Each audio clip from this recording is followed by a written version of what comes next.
Ya. Buenas noches a todos, gracias a los organizadores por la invitación. El tema que vamos a hablar a continuación es un tema que, pues más que quirúrgico, a lo mejor hay aspectos más prácticos de los que podemos hablar, y vamos a empezar por lo que es la catarata. Sabemos que la catarata en los pacientes con inflamación intraocular se produce por 3 mecanismos. Uno es, pues obviamente, la propia inflamación, que en la mayoría de los pacientes produce una inflamación crónica recurrente y que es de moderada a severa, que está recurre y recurre, el riesgo de desarrollar una catarata por las alteraciones a nivel de la cápsula anterior.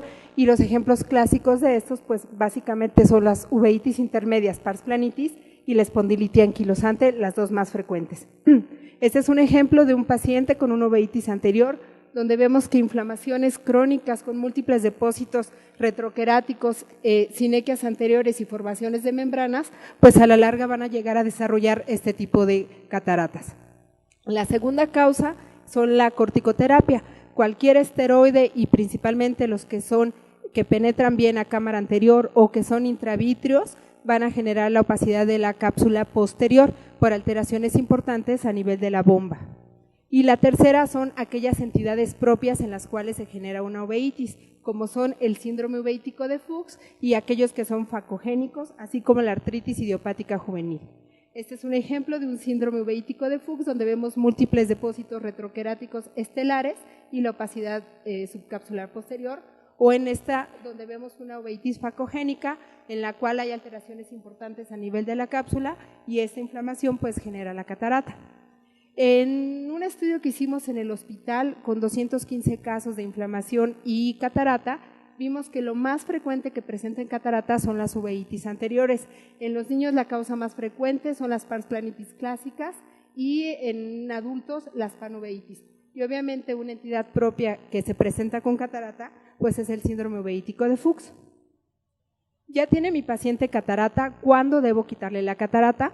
Cuando realmente presento una disminución importante de la visión o cuando no me permita valorar el polo posterior en aquellos casos en que la uveitis se encuentra atrás o bueno, obviamente las que son de origen facogénico.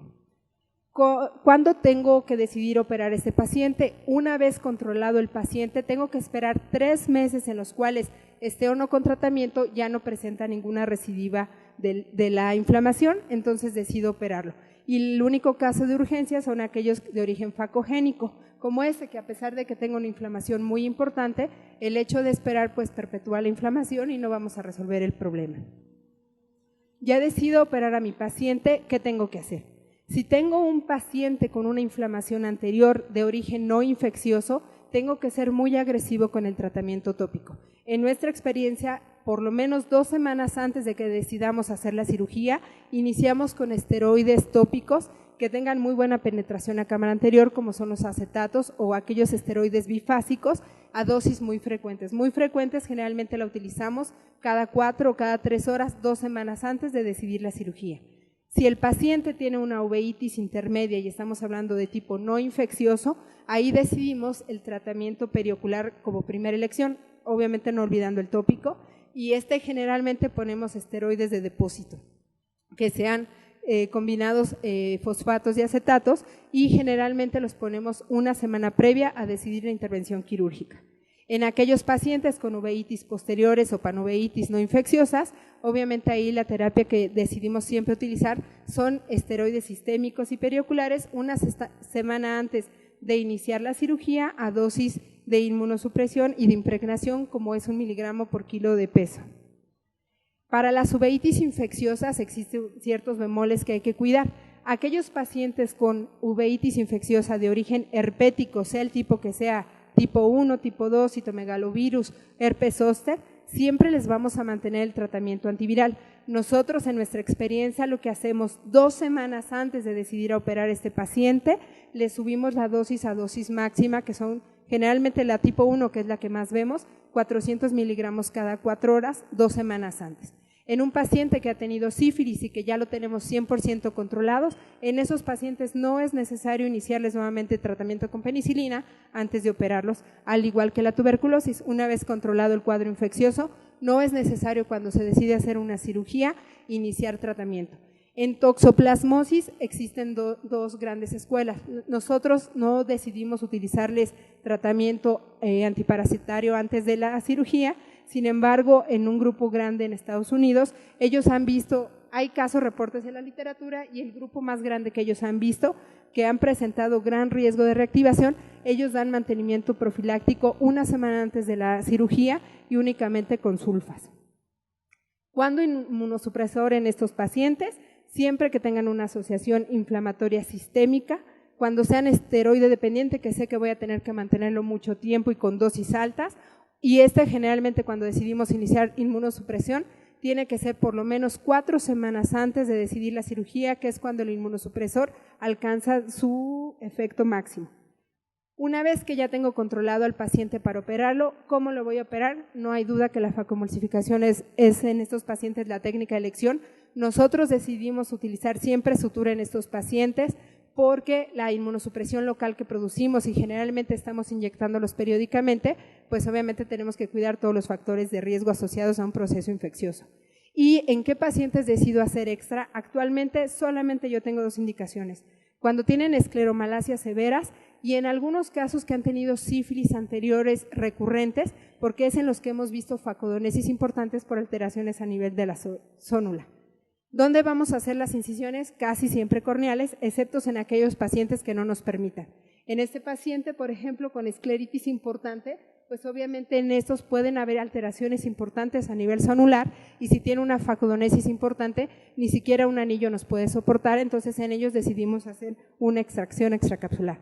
Cuando tenemos ese tipo de alteraciones a nivel corneal, pues es imposible entrar por la córnea y ahí nos vamos vía escleral.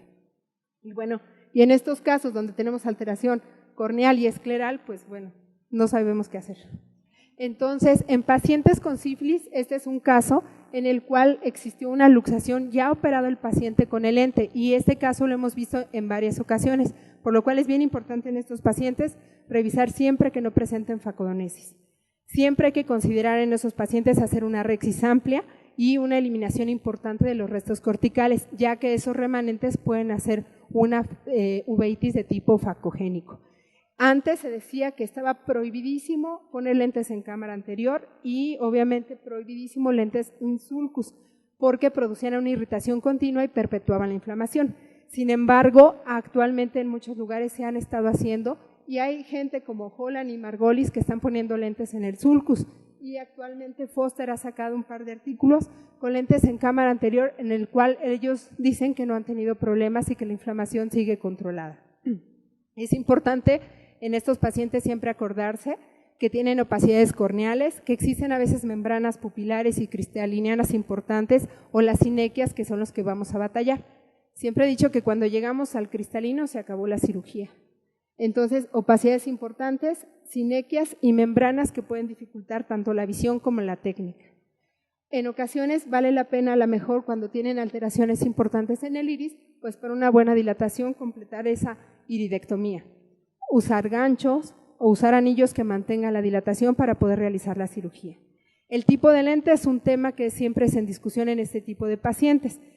Obviamente no existe el lente adecuado para estos pacientes. Se han hecho múltiples estudios para ver la compatibilidad tanto de la cápsula como del tejido uveal y se ha llegado a la conclusión en todos los múltiples estudios que un lente hidrofílico acrílico tiene muy buena compatibilidad con el tejido uveal. Sin embargo, tiene muy mala compatibilidad con la cápsula posterior y exactamente al revés, el hidrofóbico. Tiene buena compatibilidad con la cápsula posterior, sin embargo, tiene muy mala compatibilidad con el tejido uveal. Es importante destacar siempre que casi en todos los pacientes actualmente hacemos iridectomías periféricas, ya que esto nos puede evitar que aunque sea una faco perfecta, acabe siendo un iris bombé. Las vitrectomías anteriores, sobre todo en los niños, todo niño con uveitis intermedia y todo niño con catarata se le tiene que hacer capsulorexis circular continua posterior y de ser posible y lo permite el ojo, una vitrectomía anterior, cuidando obviamente las membranas ciclíticas y las vascularizaciones que éstas producen. En el transquirúrgico siempre hay que poner esteroides, yo les recomiendo siempre ponerlos intracamerular, el que sea de mayor gusto para ustedes. Obviamente hay muchos estudios de esto en el que refiere que el poner esteroides en la cámara anterior, sobre todo en aquellos pacientes que es difícil darles esteroides tópicos después de la cirugía de forma periódica, pues va a ayudar mucho el esteroide subtenoniano o intravítrea o intracamerular. Y si lo ponen subtenoniano, nada más hay que elegir bien qué esteroide, porque un acetónido pues puede dejar grandes depósitos. Yo en lo particular recomiendo y lo uso mucho poner Kenalog intracamerular y me funciona perfectamente. Obviamente las complicaciones más temidas por lo mismo, pues es la inflamación. En el estudio que nosotros hicimos, casi el 50% de los pacientes una vez operados, a pesar de todas las medidas prequirúrgicas que tomamos, terminan reactivándose. Como este, en el cual hay que hacer el diagnóstico de una inflamación, una reactivación de la inflamación, y mucho más frecuente en los pacientes con uveitis, los síndromes fibrinoides y los síndromes tóxicos del segmento anterior, en donde hay que hacer el diagnóstico diferencial viendo las alteraciones que tienen a nivel endotelial. Y bueno, obviamente no se nos puede olvidar la endoftalmitis aguda porque estamos hablando de pacientes generalmente inmunosuprimidos. Otras de las complicaciones, de las más importantes, es la opacidad de la cápsula posterior, que a medida que avanza el tiempo, pues obviamente cada vez es más importante. ¿Se vale hacer tratamiento con YAG en estos pacientes? Sí, pero hay que dar siempre tratamiento también de dosis altas previo a la capsulotomía. Por ejemplo, este paciente, después de algunos meses, la cápsula, pues obviamente si no lo hicimos a tiempo, ya definitivamente no se podrá hacer. El edema macular quístico y la hipertensión y el glaucoma son otras de las complicaciones importantes en estos pacientes. Y obviamente la tardía más frecuente que vemos en pacientes con uveitis son las endoftalmitis crónicas, donde vemos el depósito importante a nivel del lente y de la cápsula tanto anterior como posterior. En el estudio que hicimos vimos que dependiendo del tipo de uveitis es la complicación que más se presenta. En las uveitis anteriores por mucho es el edema macular quístico, en la pars planitis la opacidad de la cápsula seguidos del edema macular quístico. En el Boko-Yanagi-Arada, la inflamación más frecuente es lo que se presenta en estos pacientes, y en Fuchs, irónicamente, que son las uveitis en teoría más tranquilas que vemos, la endoftalmitis crónica es lo que por mucho aparece en ellos. Siempre es importante el manejo posquirúrgico, mantenerlo de forma elevada, prolongada y frecuente, así como darles midriáticos y de preferencia el antibiótico separado porque pronto lo van a quitar, y obviamente pues reforzar los esteroides perioculares. Punto importante, en niños siempre saber cuándo comenzó la inflamación, si la logran controlar, si tienen complicaciones sistémicas asociadas para decidir si en ellos ponemos o no un lente intraocular. Generalmente cuando un niño se controla mal o está muy chiquito o la inflamación es muy frecuente o es ojo único, pues a veces una lensectomía les funciona mucho mejor, como en este caso, que ponerle una catarata que acabe todo sinequiado.